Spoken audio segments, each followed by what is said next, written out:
بسم اللہ الرحمن الرحیم۔ الصلاۃ والسلام علیک یا رسول اللہ وعلی آلک و اصحابک یا حبیب اللہ۔ لاکھوں کروڑوں درود محمد اور آل محمد پر کہ جن کے صدقے اور وسیلے سے اللہ پاک نے ہم پر اپنی بے پناہ عنایات جاری رکھی ہوئی ہیں۔ معزز سامعین کرام، السلام علیکم۔ موجودہ دور میں جہاں انسان پریشان حال ہے اور مقدس دعاؤں اور کلمات کا سہارا لیتا ہے، وہیں پر بہت سے لوگ عاملین کے پیچھے بھی بھاگتے ہیں، ان سے وظائف مانگتے ہیں، ان سے تعویذات مانگتے ہیں، اور ایک دنیا اس چیز پر یقین بھی رکھتی ہے۔ بلا شبہ وظائف و عملیات، تعویذ دھاگوں میں کوئی شک نہیں ہے، یہ برحق ہے۔ لیکن اس نفسا نفسی کے دور میں ہر شخص نے جو اس فیلڈ میں ہے، وظائف اور عملیات کی فیلڈ میں، ہر شخص نے اپنے ہی قوانین بنا لیے ہیں، اپنے ہی اصول تحریر کر لیے ہیں، اور الٹے سیدھے وظائف لوگوں میں تقسیم کرنا شروع کر دیے ہیں۔ جہاں تک بات قرآن اور حدیث کی ہو، وہاں تک تو وظائف سمجھ آتے ہیں، لیکن جب قرآن و حدیث سے ہٹ کر لکیریں کھینچ کر نقطے لگا کر وظائف دیے جائیں، تعویذ لکھے جائیں، تو یہاں پر ایک عام انسان شش و پنج میں مبتلا ہو جاتا ہے، پریشان ہو جاتا ہے، کنفیوز ہو جاتا ہے کہ آخر یہ چیز کیا ہے۔ اور اس کا کنفیوز ہونا بنتا بھی ہے کہ اگر لکیریں کھینچی ہیں تو اس کا مطلب کیا ہے۔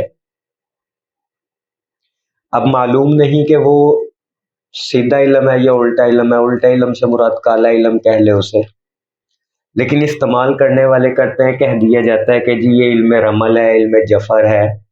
علوم سارے برحق ہیں، لیکن عام انسان کو جب اس چیز کی سمجھ ہی نہیں ہے تو اس کا اس رستے پر چلنا اس کو گمراہی کی طرف لے جاتا ہے،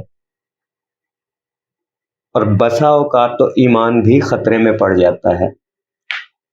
اور یہاں یہ بات بھی ذکر کروں گا کہ عاملین پیسوں کی خاطر کچھ بھی لکھ کر دینے کو تیار ہو جاتے ہیں۔ ان سب چیزوں کو دیکھتے ہوئے اگر ہم بات کریں کہ وظائف اور تعویذ دھاگے تو برحق ہے، تو کیا کوئی ایسی چیز ہے جس کا الٹا اثر نہ ہو، جس میں برکت ہی برکت ہو، جس میں خیر ہی خیر ہو، بھلائی ہی بھلائی ہو، جس سے کامیابی یقینی ہو، ناکامی کی گنجائش ہی نہ نکلتی ہو؟ جس میں کیا کوئی ایسا تعویذ ہے، کیا کوئی ایسا نسخہ ہے؟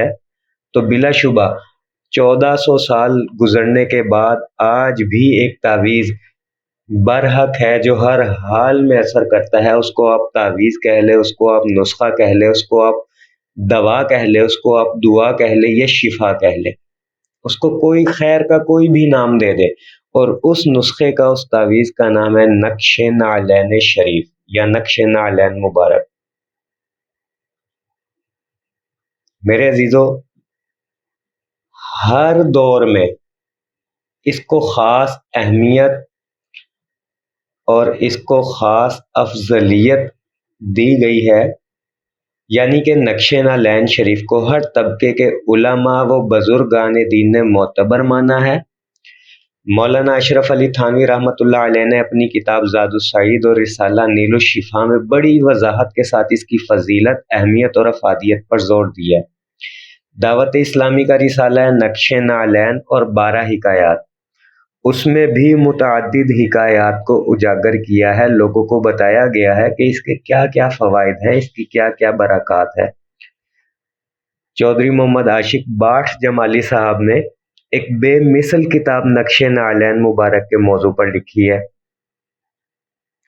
علامہ اور سب سے منفرد جو اس موضوع پر کوئی کتاب اگر لکھی ہے تو وہ علامہ امام احمد المکری رحمۃ اللہ علیہ نے ایک بڑی ضخیم کتاب نقش نعلین کے موضوع پر لکھی ہے، جس میں تفصیل کے ساتھ برکات اور فوائد لکھے گئے ہیں،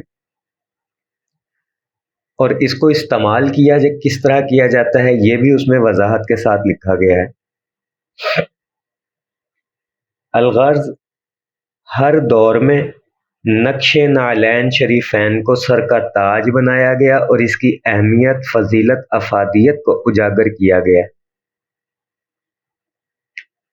لیکن آج بھی اکثریت لوگوں کی ایسی موجود ہے جو یہ جانتے ہوئے بھی کہ نقش نعلین مبارک میں ہر مسئلے کا حل موجود ہے، ہر بیماری سے شفا ہے، ہر وظیفے کا راز ہی یہی ہے، اس کے باوجود، یہ جاننے کے باوجود بھی وظائف کے پیچھے بھاگتے ہیں، اور وظائف بھی وہ، عملیات بھی وہ جو قرآن و حدیث سے ثابت نہیں ہوتے۔ بے شک وہ ٹھیک ہو، بے شک اس میں کوئی بگاڑ نہ ہوتا ہو ان سے اسلام میں، یا کسی کا ایمان و عقیدہ خراب نہ ہوتا ہو، لیکن ہم اس چیز کو اپنائیں ہی کیوں جو سنت نبوی سے ہٹ کر ہو۔ خاص طور پر درود شریف پڑھنے والے بندے کو کوشش یہ کرنی چاہیے کہ ہر اس چیز کو اپنائے جو سنت نبوی صلی اللہ علیہ وآلہ وسلم سے منسلک ہو، جیسے نقش نعلین شریفین ہو گیا، اور بھی بہت سی چیزیں ہیں۔ تلبینہ کا ذکر ہے، احادیث میں ملتا ہے، بیماریوں سے شفا کے لیے، غم دور کرنے کے لیے تلبینہ بڑی مفید چیز ہے، ہریسہ ہے، نبیذ ہے۔ ان چیزوں پر اگر ہم عمل کریں تو ہماری ڈاکٹروں سے، جعلی عاملوں سے اور جعلی پیروں فقیروں سے بالکل جان چھوٹ جائے، اور ہمارا یقین پختہ ہو جائے، ہماری روحانیت میں اضافہ ہو جائے۔ علماء کرام اور بزرگان دین نے نقش نعلین کو بڑی وضاحت کے ساتھ، برکات کے ساتھ، برکات لکھ کر، فوائد لکھ کر، حکایات لکھ کر لوگوں تک پہنچایا۔ لوگ پڑھتے بھی ہیں، اس کے باوجود لوگ اس طرف نہیں آتے۔ ابن عساکر رحمۃ اللہ علیہ نے قصیدہ مدح شبی شریف میں لکھا ہے کہ اے فانی کی یاد کرنے والے، ترجمہ سنا رہا ہوں میں آپ کو، اے فانی کی یاد کرنے والے، ان چیزوں کی یاد چھوڑ اور تبرکات شریفہ مصطفیٰ صلی اللہ علیہ وآلہ وسلم کی خاک بوسی کر۔ زہ نصیب اگر تجھے اس تصویر نال مبارک کا بوسہ ملے، اپنا رخسار اس پر رکھ اور اس کی خاک پر اپنا چہرہ مل۔ اسی طرح اور بھی بہت سے ہمارے بزرگان دین ہیں جنہوں نے نقش نعلین مبارک کے بارے میں اپنے اقوال جو ہے وہ لوگوں تک پہنچائے، اس کے فوائد بتائے۔ ابو الحاکم بن عبد الرحمن رحمۃ اللہ علیہ وصف نقش نعل مبارک میں ان کا قصیدہ الشیخ بن الحاج نے اپنی کتاب میں ذکر کیا۔ امام قسطلانی نے اسے ما احسنہ کہا، یعنی خوبصورت قصیدہ کہا، اور قصیدے کا ترجمہ ہے کہ اپنے محبوب صلی اللہ علیہ وآلہ وسلم کی تصویر نعل پاک کو میں دوست رکھتا ہوں اور رات دن اسے بوسہ دیتا ہوں، اپنے سر اور منہ پر رکھتا ہوں اور کبھی چومتا اور کبھی سینے سے لگاتا ہوں۔ میں اپنے دھیان میں اسے محبوب صلی اللہ علیہ وآلہ وسلم کے پائے اقدس میں تصور کرتا ہوں، اس نقش کو اپنے رخسار پر رکھ کر جنبش دیتا ہوں اور خیال کرتا ہوں کہ گویا وہ اسے پہنے ہوئے ہیں اور میرے رخسار پر چل رہے ہیں۔ شیخ صالح رحمۃ اللہ علیہ لکھتے ہیں کہ ابو جعفر احمد بن عبد المجید رحمۃ اللہ علیہ نے فرمایا، میں نے نعل مبارک کی عجیب برکات دیکھی، اور وہ یہ کہ میری بیگم کو یعنی زوجہ کو ایک سخت درد لاحق ہوا کہ مرنے کے قریب ہو گئی۔ میں نے نقش مبارک کو درد والی جگہ پر رکھ کر دعا کی کہ الہی اس کی برکت سے شفا دے، تو اللہ پاک نے میری زوجہ کو یعنی بیگم کو فوراً شفا عطا فرما دی نقش نعلین کی برکت سے۔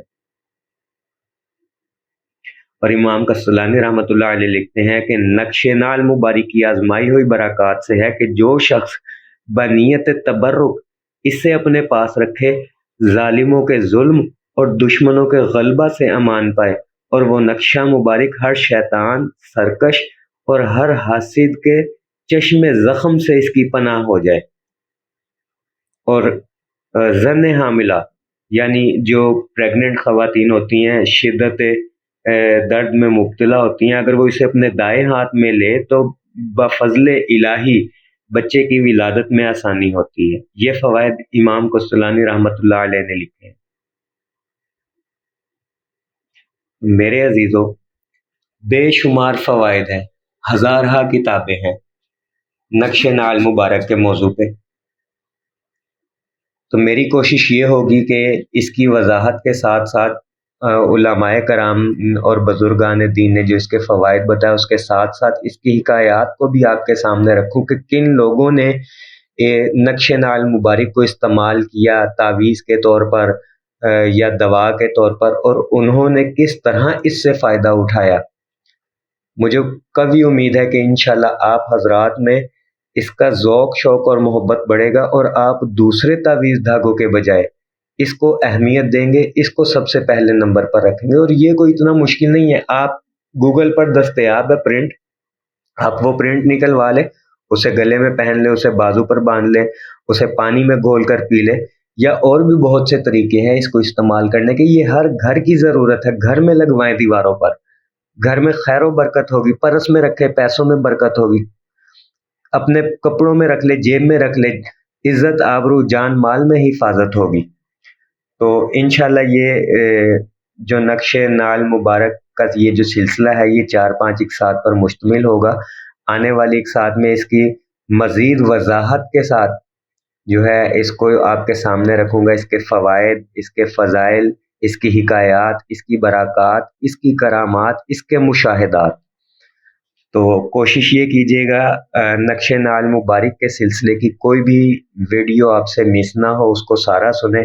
مجھے قوی امید ہے کہ جیسے ہم گھر میں رکھتے ہیں نا، سر درد کی دوائی بھی رکھ لی، پیناڈول رکھ لی، ڈسپرین رکھ لی، الٹیوں کی دوائی رکھ لی، یا دانت کے درد کی دوائی ہوتی ہے، پایوڈین بھی گھر میں رکھی ہوتی ہے، جیسے میڈیکل کی کچھ دوائیاں ہر گھر کی ضرورت ہے، ہر گھر میں رکھی ہونی چاہیے، تو بالکل اسی طرح یہ نقش نال مبارک بھی ہر گھر کی ضرورت ہے۔ 5-10 پرنٹ کروا کے گھر میں لازمی رکھنے چاہیے، اور گھر والوں کو خاص طور پر بچوں کو لازمی استعمال کروانے چاہیے۔ یہ گلے میں ڈال دے، بچے ہر قسم کے حادثات، آفات، بلیات، صدمات، غمات، ناگہانی اموات سے محفوظ رہیں گے، اور سب سے بڑا جو فائدہ ہے نا، نظر بد سے محفوظ رہیں گے۔ بچوں کو نظر نہیں لگے گی، آزمائی ہوئی چیزیں میں نے اپنے رشتہ داروں میں خود تقسیم کیے ہوئے ہیں۔ مجھے میرے سے زیادہ اس کے فوائد کو کوئی نہیں جانتا۔ تو انشاءاللہ آنے والی اقساط میں یہ تمام فوائد جو ہے آپ کے سامنے رکھوں گا۔ دعا گو ہوں کہ اللہ پاک ہم سب کو درود شریف پڑھنے، پڑھوانے، لکھنے، لکھوانے اور اس کی اشاعت و تبلیغ کرنے والا بنائے۔ صلی اللہ علی محمد، صلی اللہ علی محمد، صلی اللہ علی محمد۔ السلام علیکم۔